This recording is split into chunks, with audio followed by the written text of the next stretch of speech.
Have you seen this clip of Chris Evans and Chris Hemsworth joking about how Captain America's character doesn't really evolve? But we also see you evolving like more and more as we see you more on screen, owning the role, right? Do we?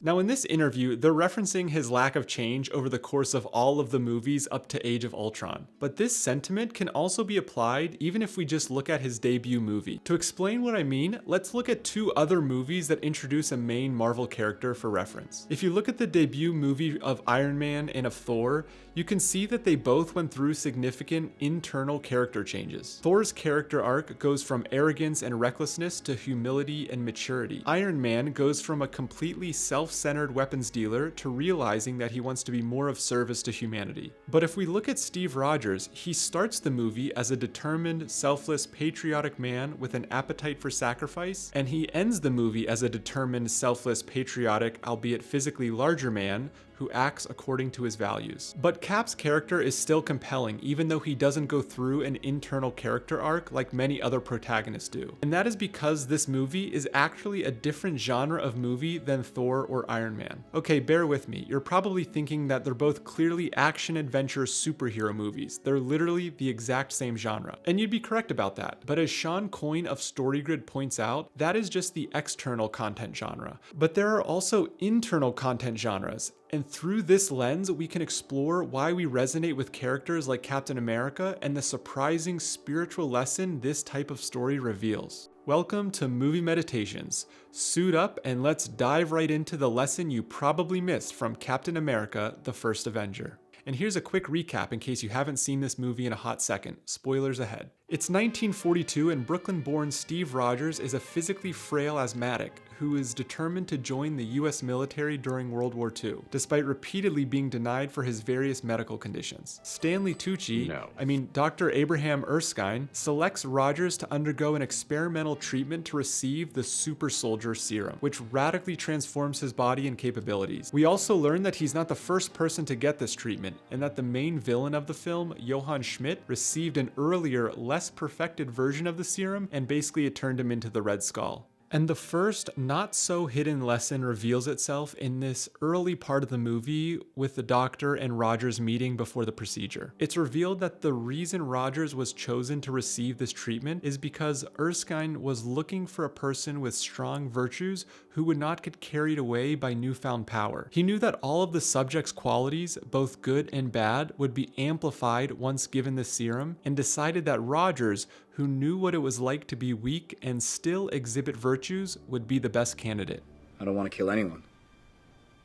I don't like bullies. Often we hear phrases like power corrupts, or that money, another form of power, is the root of all evil. However, stories of this specific genre exist to remind us that this is not necessarily the case and more understanding is needed. So what genre is that exactly? Well, like I mentioned earlier, Captain America, Thor, and Iron Man all share the same or similar external genre: action, adventure, superhero movie. The external content genre is all about the outside forces aligned against the protagonist. But Sean Coyne makes an important distinction between external content genres and the internal content genres, which are more concerned with what is happening inside the main protagonist as they go on their journeys. And in this sense, the internal content genre of Captain America is actually much more similar to that of Katniss in the Hunger Games, both representing admiration type character arcs under the status category. These stories follow the rise of a principled protagonist who doesn't compromise their values as they rise in status and power. As Kim from StoryGrid points out, Katniss starts and ends as someone with a highly developed strong will, selfless motives, who consistently applies/acts according to her moral code. I volunteer as tribute!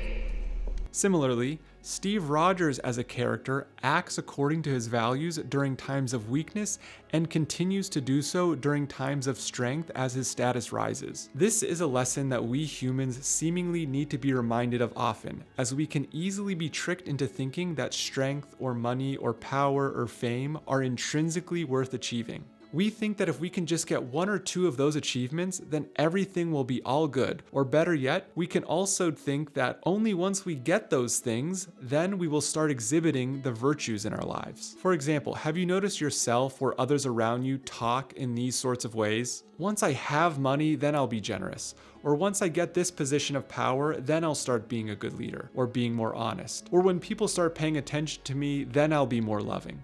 But until then, I just have to cut these corners or just think about myself until I get there. You do realize that's nuts, don't you? A quote from my meditation teacher, Gurudev, that I keep coming back to is, "Generosity is a quality of the spirit. Both a prince and a pauper can feel generous. It is independent of external circumstances. When you feel generous, your life becomes abundant, full of compassion and love. It is not an act, but a state of consciousness, yet it always finds expression in an act." Just like Katniss didn't wait to become a wealthy victor to start exhibiting those virtues, Steve Rogers wasn't waiting for strength or power to start acting virtuously. We see this represented in the first Avenger by him acting according to his values as best he knows how, by continually trying to sign up for the army despite his physical limitation. Just give me a chance. By his determination to stick with the basic training despite being last in everything, and for his willingness to take one for the team when others run away. You don't need to be wealthy to be generous, you don't need to be a manager to be a leader, and you don't need to have every single detail of your life figured out before you start being of service to those around you.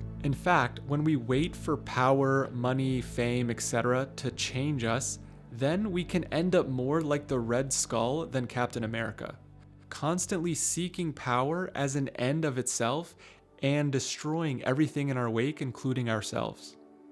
And this brings us to the second, more subtle point. In a sense, you can say that Captain America does actually have an internal character arc. Although his internal state starts and ends with the same virtues, he clearly gets a greater depth of understanding of what selflessness and sacrifice really means. He gains a spiritual depth to him. At different times in the movie, but particularly at the end of the movie, he's forced to see how far he will go to live up to those values when he actually has a lot to lose. These instances are ultimately what allows us to feel connected with him in future movies, even though on the surface he can come across as unrelatable because his moral compass is so strong and his lack of flaws or vices can make him look square or too goody, unlike many of the other characters. I'm just not the hero type, clearly. But because we know that his strong stands for righteousness and justice are not only genuine, but backed by major actions of sacrifice, namely the love of his life, we allow ourselves to see him as a character of admiration.